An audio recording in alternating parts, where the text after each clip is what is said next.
ભરૂચના અંકલેશ્વરમાં નીકળનારી ભગવાન જગન્નાથની રથયાત્રાને લઈને તૈયારીઓને અંતિમ ઓપ આપવામાં આવ્યો છે।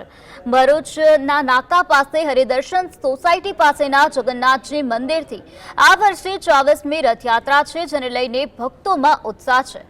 મંદિર ખાતે રથયાત્રા પૂર્વે પૂજા અર્ચના અને આરતીનું આયોજન કરવામાં આવ્યું છે, જે બાદ ભજન કીર્તન સાથે રથયાત્રાનું પ્રસ્થાન થશે।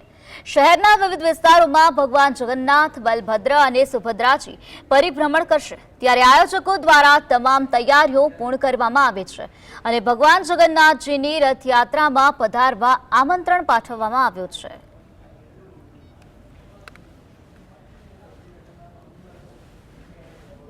તેથી 24મી રથયાત્રાનું આયોજન કરવામાં આવેલું છે। આ રથયાત્રા સવારના 11 કલાકે શ્રી જગન્નાથ મંદિરથી નીકળી ભરૂચી નાકા, સેલાડવાડ, ચૌટા નાકા, ચૌટા બજાર, પંચાટી બજાર ફરી સાંજના 6 કલાકે જગન્નાથ મંદિર પરત ફરશે।